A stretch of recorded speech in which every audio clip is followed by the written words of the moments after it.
안녕하세요. 수지한성교회 안드레 목사입니다. 지난 한 주간도 평안하셨습니까? 오늘 성경 파노라마 세 번째 시간으로 구약 시대를 알아야 하나님의 마음이 보인다라는 단원의 내용을 함께 살펴보기를 원합니다.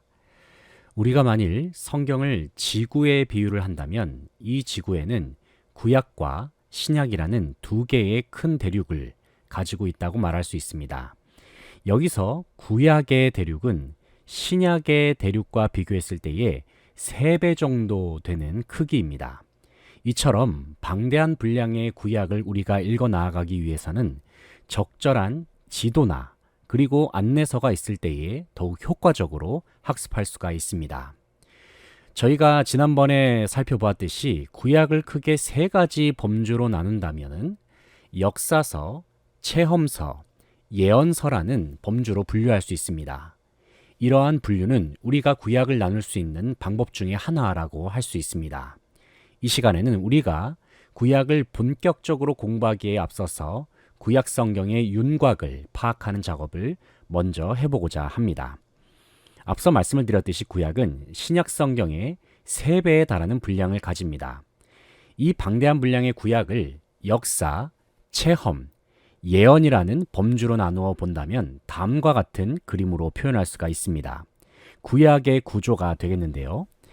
먼저 가장 왼쪽에 있는 칸은 역사에 해당하는 부분이고, 이 부분은 성경의 전체 줄거리 그리고 이야기를 담당합니다. 이야기에 해당하는 책은 창세기부터 시작해서 에스더서까지에 해당이 됩니다. 중간 부분은 체험에 해당하는 시가서 5권입니다. 그리고 가장 오른쪽에 있는 부분은 이사야서부터 말라기까지 예언에 해당하는 17권의 책이 되겠습니다. 여기서 체험과 예언에 해당하는 책들은 이야기를 담고 있는 성경의 역사를 보충 설명해주는 기능을 가지고 있다라고 할 수가 있겠습니다. 이 부분을 쉽게 이해하기 위해서는 우리가 구약 성경을 한번 펼쳐놓고 창세기부터 에스더서까지의 부분을 한번 왼손으로 잡아보시기 바랍니다. 한번 이런 식으로요. 왼손으로 잡아보시고, 그리고 욥기부터 말라기에 해당하는 나머지 부분을 오른손으로 잡아보시기 바랍니다. 그러면 왼손에 해당하는 부분이 창조부터 바벨론 포로기 이후에 그리고 예루살렘 재건 시대까지 포괄한다는 것을 알 수가 있고, 또 오른손으로 잡은 부분은 왼손에 있는 내용들을 보충 설명해준다라는 기능을 한다는 것을 이해할 수 있습니다. 정리하면 구약의 역사를 다루는 이야기들은 연대순으로 배열이 되어 있습니다. 그래서 이 모든 이야기들이 하나로 통한다는 것을 우리가 알 수가 있습니다. 하지만 체험과 예언에 관한 책들은 주제별로 배열이 되어 있고, 역사에 관한 다양한 설명과 정보가 바로 체험과 예언서에 포함되어 있다라고 우리가 이해하시면 성경의 전체적인, 특별히 구약 성경의 구성을 우리가 이해하는데 많은 도움을 얻을 수가 있습니다. 다음으로는 주제별로 살펴본 구약 성경에 대해서 함께 살펴보겠습니다. 구약 성경은 크게 역사, 체험, 예언, 계속해서 반복이 되고 있죠. 역사, 체험, 예언이라는 3가지 범주로 나눕니다. 역사, 체험, 예언입니다. 먼저 역사서는 총 17권의 책으로 구성이 되어 있습니다. 주로 이스라엘의 민족적인 과거사에 초점을 맞추고 있습니다. 이어지는 체험서, 다른 말로는 시가서라고도 부르고 있는데, 이 체험서에 해당하는 5권의 책은 성경을 기록한 저자의 현재적인 체험에, 그러니까 개인적인 체험에 초점을 맞추고 있습니다. 마지막으로 17권의 예언서들은 성경을 기록한 시점으로부터의 장래에 초점을 맞추면서 이스라엘 백성의 민족적인 영역과 함께 오늘날 성경을 읽어 나아가는 그리스도인들의 모든 그리스도인들의 민족적인 영역까지도 다루고 있습니다. 우리 그리스도인들은 예수 그리스도 안에서 한 형제, 한 자매요, 더 나아가서 한 민족이라고도 말할 수 있지 않겠습니까? 바로 그러한 민족적인 영역을 담고 있는 책이 바로 예언서라고 할 수가 있겠습니다. 표의 가장 왼쪽 부분에 그려진 것처럼 역사서는 총 17권인데, 이 역사서를 우리가 크게 2가지로 나눌 수 있다라고 앞서 살펴보았습니다. 처음 5권은 율법 혹은 모세 오경으로도 부를 수가 있고 나머지 12권은 그냥 역사서라고 부를 수 있습니다. 그리고 가장 오른쪽에 해당하는 표를 보시게 되면은 예언서 17권이 나와 있는데 이 예언서 17권도 마찬가지로 크게 두 가지로 나눌 수가 있습니다. 처음 5권은 예언서 중에 많은 분량을 차지하고 있어서 대예언서 혹은 대선지서라고 부릅니다. 그리고 나머지 12권의 책들은 비교적 적은 분량을 차지하고 있다고 해서 소예언서, 소선지서라고 부르게 됩니다. 이러한 분류에 따라서 우리는 구약성경이 5권씩 세 그룹으로 나눠져 있다는 것을 알 수가 있습니다. 모세오경 5권, 시가서 5권, 대선지서 5권으로 이루어져 있음을 알 수가 있고 또 12권씩 두 그룹으로 나뉘어져 있음을 알 수가 있습니다. 역사서 12권 그리고 소예언서, 소선지서 12권으로 배열되어 있음을 알 수가 있습니다. 그런데 이 역사서의 12권을 또다시 그리고 소선지서의 12권을 또다시 두 개로 나눌 수가 있는데 먼저 모세오경을 제외한 역사서 12권은 처음 9권은 바벨론 포로 이전 시기에 해당이 되는 책들입니다. 그리고 나머지 3권은 바벨론 포로 이후의 시기를 다룬 책들이 되겠습니다. 마찬가지로 소선지서 중에서도 처음 9권은 바벨론 포로 이전 시기에 해당이 되고 나머지 3권은 바벨론 포로 이후의 시기에 해당이 된다라고 할 수가 있겠습니다. 그래서 우리는 구약 성경을 주제별로 분류해 보았을 때에 완벽한 대칭 구조를 이루고 있음을 우리가 이 표를 통해서 확인할 수가 있습니다. 오늘날 우리가 읽고 있는 성경의 순서는 구약 성경의 순서는 원래는 당시에 옛날에 히브리인들이 읽고 있었던 성경의 순서가 아니라 예수님께서 오시기 250년 전에 히브리어 성경으로 기록되어 있었던 구약 성경이 헬라어로 번역이 되었는데 이 성경을 가리켜서 70인역 성경이라고 말합니다. 참고로 우리가 현재 창세기부터 말라기까지의 그 순서를 우리가 구약 성경을 그렇게 읽고 있는데 그 순서대로 우리가 구약 성경을 읽고 있는데 이 순서는 바로 70인역 성경의 순서에서 유래되었다는 사실을 우리가 참고적으로 아시면 좋겠습니다. 다음으로는 우리가 성경 목록을 외우는 것에 대해서 함께 살펴보겠습니다.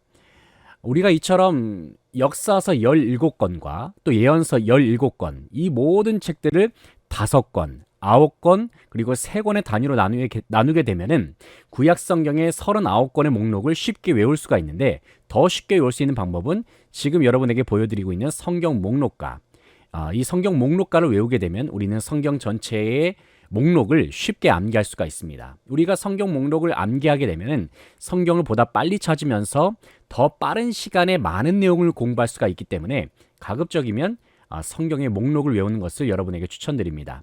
이 곡들은 다 아시죠? 창세기, 출애굽기, 레위기, 민수기, 신명기, 여호수아 이렇게 부르는 성경 목록가인데 반복해서 여러 번 부르시다 보면은 성경의 66권의 목록들을 우리가 순서대로 잘 암기할 수가 있습니다. 다음으로는 우리가 구약의 12시대에 대해서 함께 살펴보겠습니다. 우리가 함께 공부하고 있는 이 성경 파노라마라는 책 보이시죠? 이 성경 파노라마라는 책에서는 구약 시대를 12개로 구분을 하고 있습니다. 다음에 표를 보시게 되면은 각 시대가 구약 성경에 어떤 책에 해당되는지 제시가 됩니다.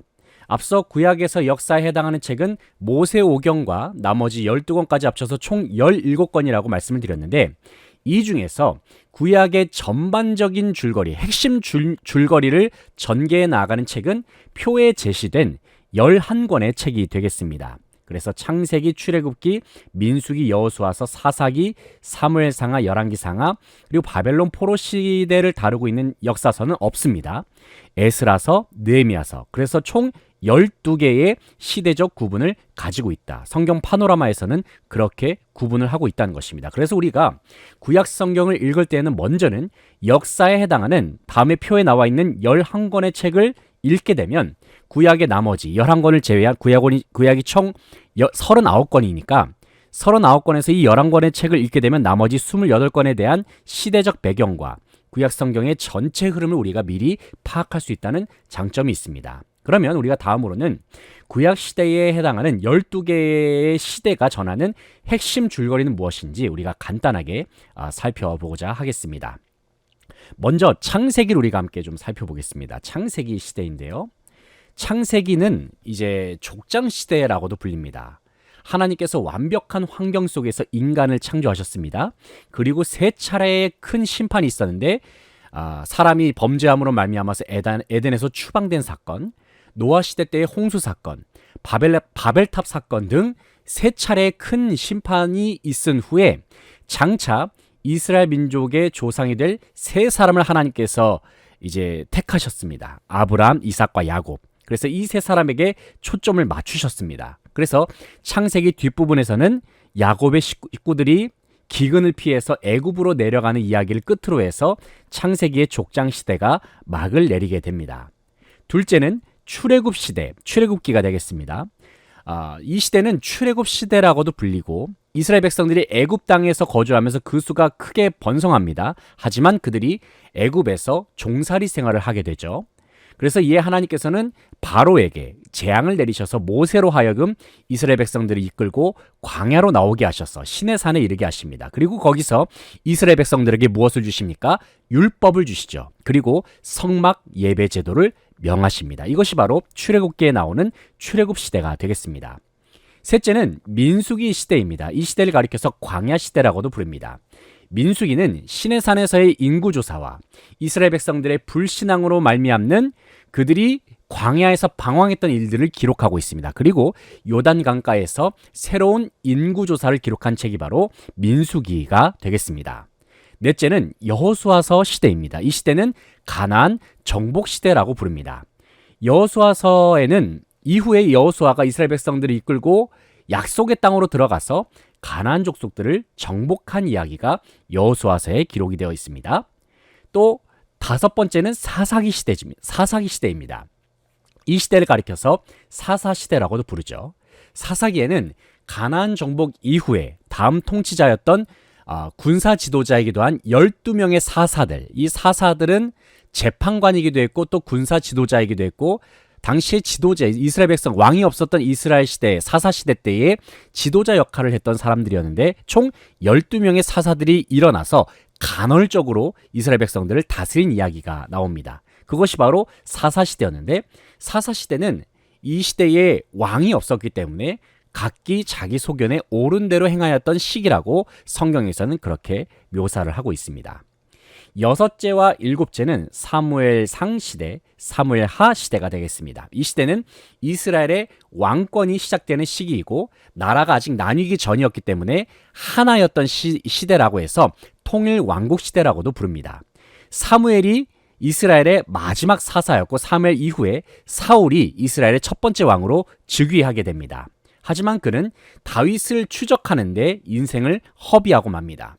그리고 사무엘 하 시대 때에는 이제 이스라엘의 두 번째 왕이었던 다윗이 왕권을 수립하는 과정을 보여주고 있고 또 열왕기상은 솔로몬, 다윗의 아들인 솔로몬의 왕권에 대해서 기록하고 있습니다. 그리고 여덟 번째는 열왕기상 시대가 되겠고 아홉 번째는 열왕기하 시대가 되겠습니다. 이 시기 때에는 이스라엘 백성들이 원래 하나의 왕국을 가지고 있었는데 솔로몬의 아들인 르호보암 왕 시대에 이르러서 나라가 두 개로 나뉘게 됩니다. 북이스라엘, 여로보암이 통치하는 북이스라엘과 솔로몬의 아들인 르호보암 왕이 통치하는 남유다 왕국 시대. 그래서 두 개의 왕국으로 나뉘었다라고 해서 이 시기를 가리켜서 분열 왕국 시대라고 부릅니다. 이후에 북이스라엘과 남유다는 각각 아수르와 그리고 바벨론 제국에 의해서 멸망을 당하게 되죠. 북이스라엘은 아수르 제국에 의해서 멸망을 당하면서 모든 백성들이 다 흩어짐을 당하게 되는, 포로로 끌려가지도 아니하고 다 이렇게 분산돼서 흩어지게 되는 그러한 멸망을 당하게 되고요. 또 이후에 BC 586년경에 남유다 왕국의 경우에는 바벨론에 의해서 멸망을 당하게 됩니다. 그래서 바벨론에서 70년간 포로 생활을 맞이하게 되죠.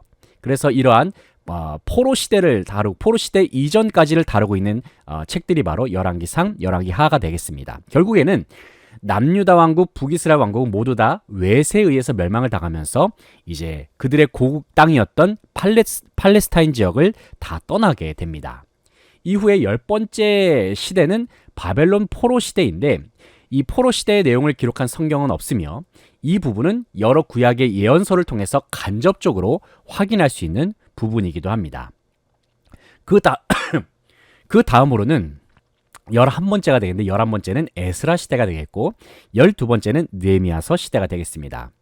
북이스라엘 백성이 아수르에 의해서 앞서 말씀을 드렸듯이 뿔뿔이 흩어지게 되었고 남유다 백성들은 바벨론에 의해서 70년간 포로 생활을 하게 됩니다. 그리고 70년이 지난 후에 남유다 백성들, 그 당시에 남유다 백성들이었던 유다 백성들은 바벨론의 70년간의 포로 생활을 마치고 3차에 걸쳐서 3번에 걸쳐서 그들의 본국이었던 예루살렘으로 돌아와서 성전과 성벽을 재건하게 됩니다. 바로 이러한 내용이 에스라서와 느헤미야서에 걸쳐서 기록이 되어 있습니다.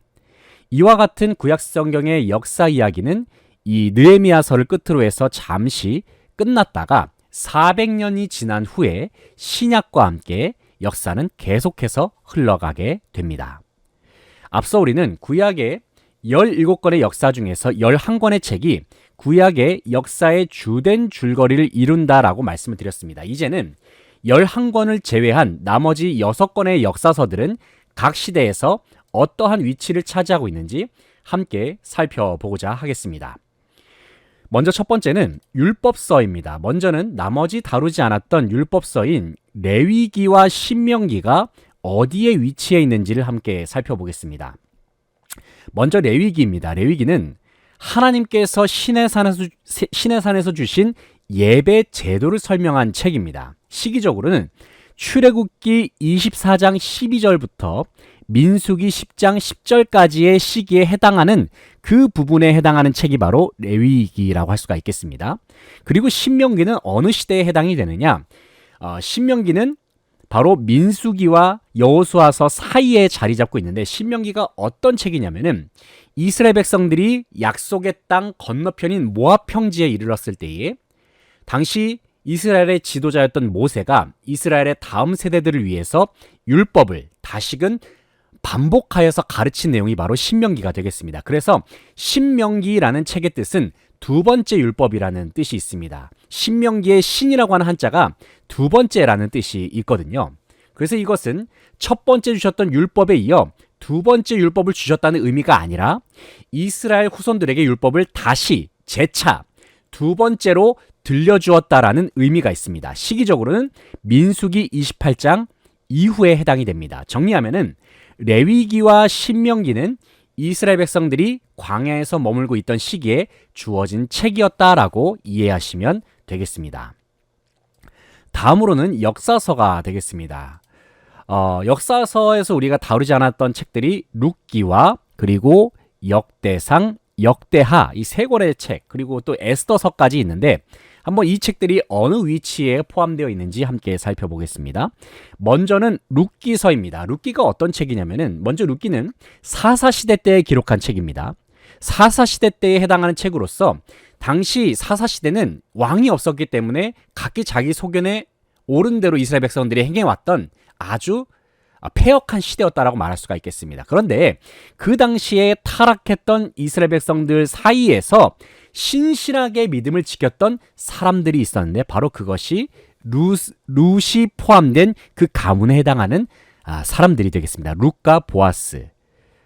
바로 이 룻과 그 남편이었던 보아스, 그 가정이 어떻게 신실하게 하나님을 섬겼는지 그 이야기를 근접 촬영한 책이 바로 룻기서가 되겠습니다. 특별히 룻은 다윗의 증조 할머니이기도 합니다. 다음으로는 역대상, 역대하가 되겠습니다.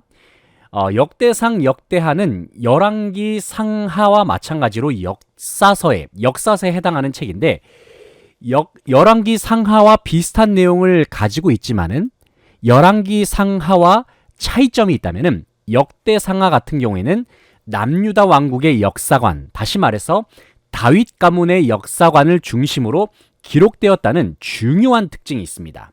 시대적으로 역대상은 사무엘 하 시대에 해당이 되고 역대하의 경우에는 열왕기 상과 열왕기 하 이 두 권의 시대에 해당이 됩니다.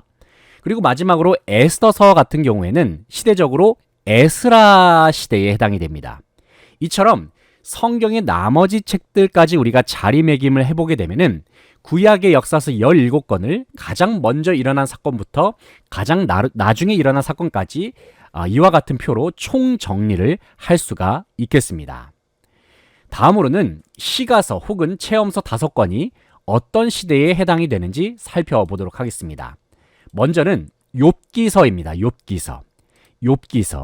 욥기서는 시가서 중에서 가장 첫 번째에 등장하는 책이죠. 욥기서가 어느 시대에 해당이 되냐면은 바로 창세기의 족장 시대에 해당하는 책이 되겠습니다. 일반적으로 성경학자들은 욥기에 일어났던 사건이 아브라함 시대 때 일어난 것으로 대체적으로 학자들은 그렇게 파악을 하고 있습니다. 다음으로 시편의 경우에는 구약의 12시대 전체에 해당하는 책입니다. 왜냐하면 시편의 내용이 구약의 모든 세대를 반영하고 있기 때문에 그렇습니다. 시편의 저자 중에는 모세도 있습니다. 모세가 시편 90편을 기록했거든요. 그리고 바벨론 포로 시대 때 이후에 포로 시대 때 기록된 내용들도 있습니다. 시편 126편이라든지 137편의 경우에는 포로 시대 때 기록한 내용도 있고, 물론 대부분의 책들은 다윗이 주로 많이 기록을 했고 솔로몬이 기록한 책들도 있습니다.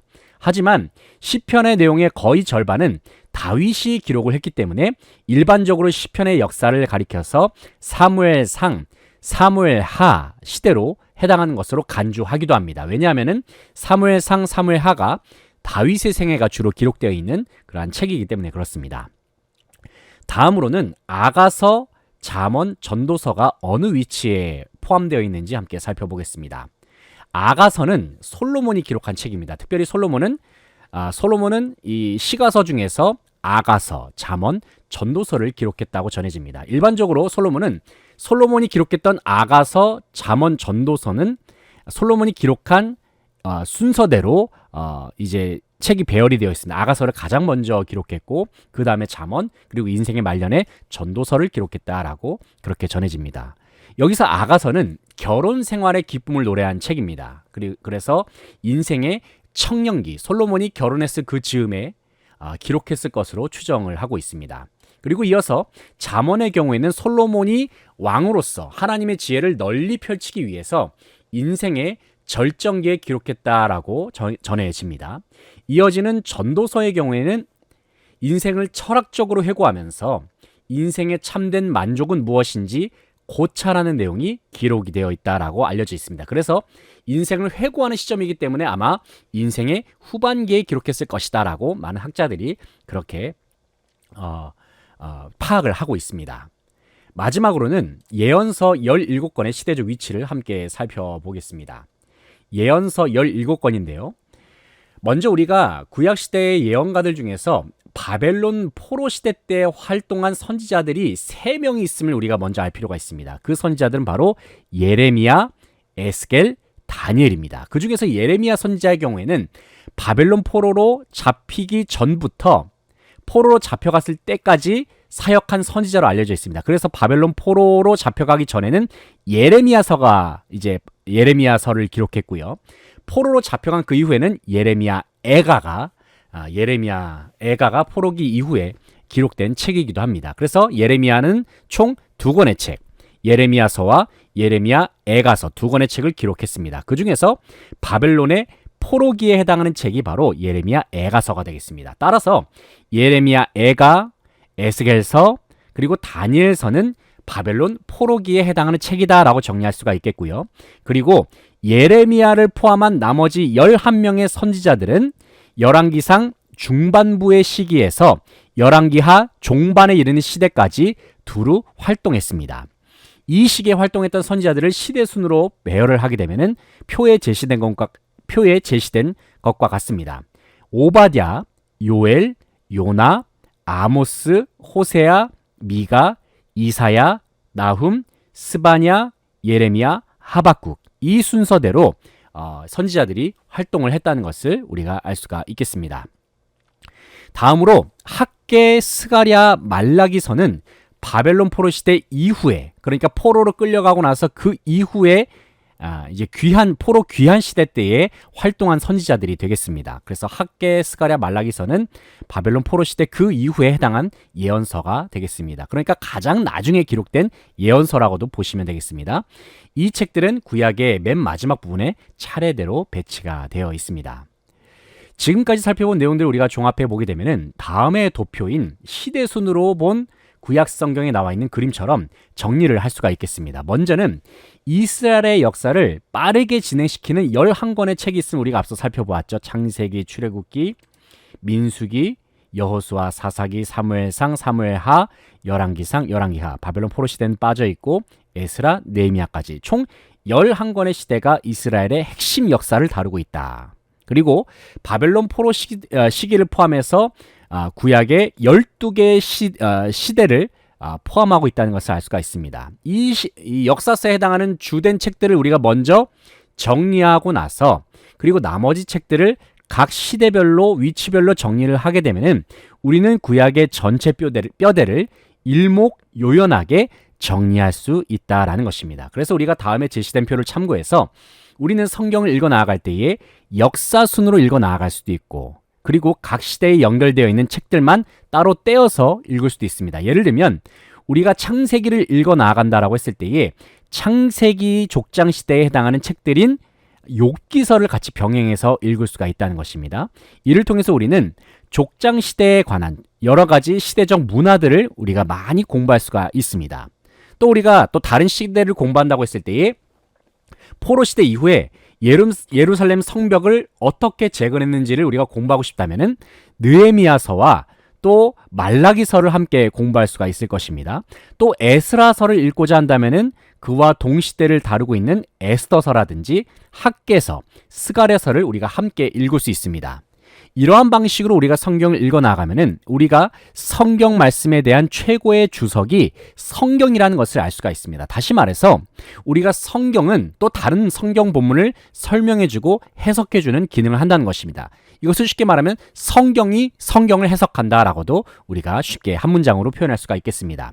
물론 우리가 성경을 읽을 때에 다른 참고서를 활용하면서 읽는 것도 좋지만은 시대적 구분에 따라서 다음에 표에 나와 있는 것처럼 동시대에 있는 책들을 함께 묶어서 읽게 되면은 그 시대상에 대해서 우리가 심도 깊게 이해할 수 있는 큰 장점이 있습니다.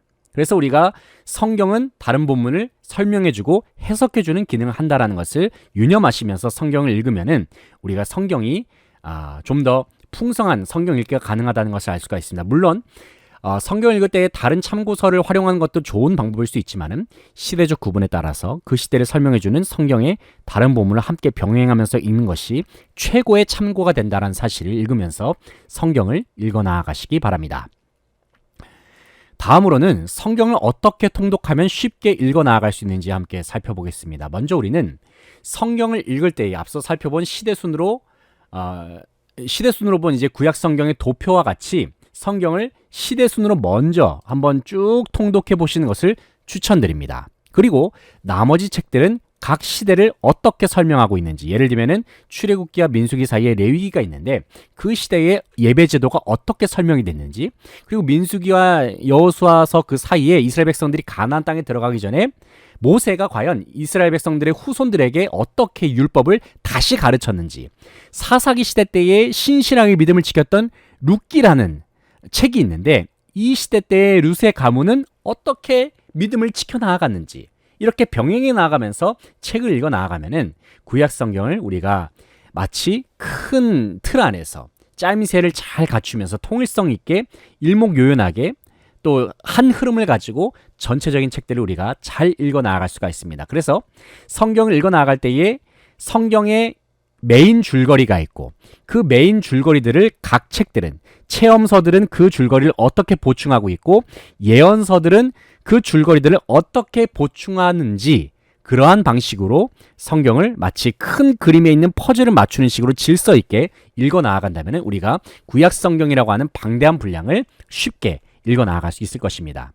만약에 우리가 성경을 읽을 때 가능하다면 성경을 읽으면서 각 장의 내용을 한 문장으로, 한 단어로 짧게 요약해 보는 것도 성경을 읽을 때 도움이 됩니다. 예를 들면은 창세기 1장을 읽고 나서 창세기 1장의 핵심 주제를 요약해 보는 것입니다. 예를 들면은 6일 동안의 창조, 또 2장 같은 경우에는 아담과 하와의 동산, 3장은 뭐 뱀과 죄와 형벌 등으로 그렇게 요약을 할 수가 있을 것입니다. 이렇게 한 장 읽고 요약하는 식으로 짧게 병행하면서 책을 읽어 나가게 되면은 성경의 각 장의 내용도 잘 파악할 수 있을 뿐만이 아니라 방대한 분량의 성경을 읽을 때에도 길을 잃을 위험성이 그만큼 적어지게 됩니다.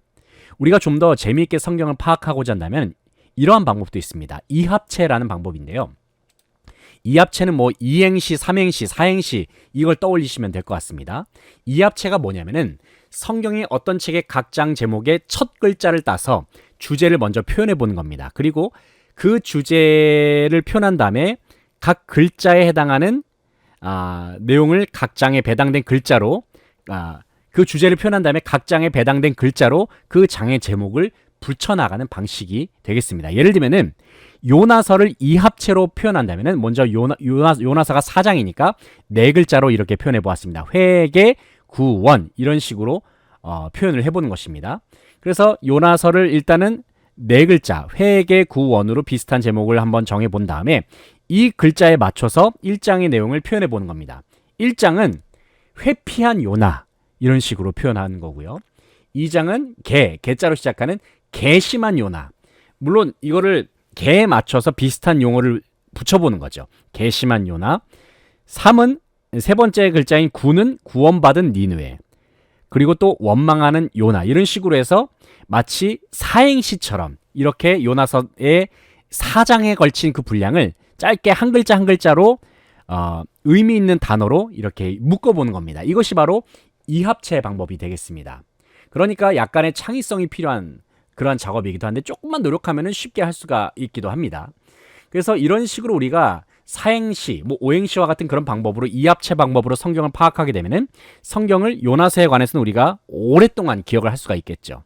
이는 이제 창세기와 같은 경우는 마찬가지예요. 창세기는 무려 50장이나 되는데 한번 이 50장에 있는 글자를 미리 한번 50개의 글자를 쫙 한번 우리가 마련을 해본 다음에 그 글자에 맞춰서 1장의 내용, 2장의 내용, 3장의 내용 그런 식으로 해서 한번 쫙 한번 나열을 해보는 겁니다. 그래서 1장의 내용에는 1장의 그 글자에 맞춰서 글자를 풀어보고 또 2장도 마찬가지로 그런 식으로 이합체 방식대로 또 뭐 3행시, 4행시 방식대로 그렇게 각 키워드별로 주제를 풀어나가서 전체적으로 묶어서 창세기 전체의 내용을 우리가 외우게 된다면은 또 창세기 전체 줄거리를 우리가 쉽게 이해할 수가 있죠. 거기에 대한 예가 성경 파노라마의 한 예가 이제 57페이지에 나와 있거든요. 여기에는 이합체라고 해서 성경의 그 알파벳 순서로 해서 의미 있는 문장을 쫙 구성한 다음에 그 문장에 해당하는 그 문장을 붙여가지고 각 장을 파악한 방법이 나오기도 합니다. 한번 제 교재를 참고하시면은 많은 도움이 될 것 같습니다. 성경 파노라마 교재가 되겠고요. 어쨌든 지금 여러분 표에 나와 있는 요나서를 예로 들어서 회개, 구원 글자에 맞춰서 1장을 풀어보고 또 2장도 풀어보고 3장도 풀어보고 4장도 풀어보는 식으로 하면은 요나서 전체 내용을 우리가 한 맥으로서 우리가 기억을 할 수가 있다라는 그런 장점이 있습니다. 뭐 이제 창의성이 많이 요구가 되는 작업이긴 한데 좋은 방법이지만 좀 이 작업이 조금 부담이 된다 하시면 그냥 성경을 편하게 앞서 말씀드렸던 그 도표를 활용해서 한 흐름을 가지고 또 각 시대별로 읽는 방식으로 하신다든지 그렇게 짜임새 있게 읽어 나가시는 것도 큰 도움이 되실 것 같습니다. 여러분 각자의 나름의 방법대로 성경의 내용을 파악해 보시기를 추천을 드립니다. 지금까지 구약 시대를 알아야 하나님의 마음이 보인다라는 단원의 내용을 함께 살펴보았습니다. 구약 시대의 구약 성경의 12시대에 관해서 함께 살펴보았습니다. 저는 지금까지 안드레 목사였습니다. 다음 시간에 찾아뵙겠습니다. 감사합니다.